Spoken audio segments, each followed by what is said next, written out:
দাদা, আপনি এখানে আপনার বক্তব্যে আসাম সরকার এবং অন্যান্য বিজেপি শাসিত রাজ্যগুলোকে হুঁশিয়ারি দিলেন, বিশেষ করে আসাম সরকারকে, যদি এরপরে কোনো বাঙালির ওপর অত্যাচার হয় তাহলে এই জাতীয় সড়ক বন্ধ করে দিবেন। সিচুয়েশন বলবে, ডেমোক্রেসির রাইট আছে আমাদের, এবং এটা তো পার্লামেন্টে বলতেছি, এখানে বলার কি আছে?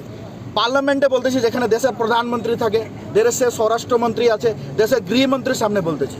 আমাদেরকে আমরা কোনোদিন উল্লঙ্ঘন কোনোদিন ভাঙবো না। সিস্টেমে এবং ডেমোক্রেটিক রাইটে ল অ্যান্ড অর্ডারটা মেনটেন করে প্রত্যেকটা বিক্ষোভ কর্মসূচি করবে। এই আন্দোলন, আপনাদের এনআরসির বিরুদ্ধে আন্দোলন কতদিন চলবে? এটা কন্টিনিউ চলবে। কিন্তু আপনাদের যাদেরকে নিয়ে, যাদের জন্য আন্দোলন করছে, সেই অঞ্জলি শীল কিন্তু জেলা পুলিশের বিরুদ্ধে অভিযোগ করেছেন যে তার কাছ থেকে গোপনে নথিপত্র চেয়েছে এবং তাকে আসামে ফরেনার্স ট্রাইব্যুনালের সামনে উপস্থিত হতে মানা করেছে। কি বলবেন এই বিষয়ে? এটা আমার কাছে কোনো ইনফরমেশন নাই যে উনি এটা বলেছে।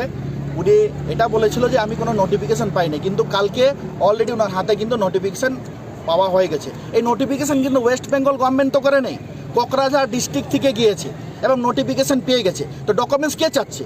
ডকুমেন্টস তো আসাম গভর্নমেন্ট চাচ্ছে, বিজেপি গভর্নমেন্ট চাচ্ছে। তাদের বিরুদ্ধে আমরা ইউনাইটেডলি সব মানুষকে বাঁচানোর জন্য আমরা রেডি আছি। বিজেপি বলছে এটা সামনের বিধানসভাকে সামনে রেখে আপনারা রাজনীতি শুরু করেছেন। স্টেটমেন্ট কি ছিল যেটা নোটিশ কোনো হয় নাই, মিডিয়াতে দেখতেছি। কালকে তো নোটিফিকেশান উনি পেয়ে গেছে।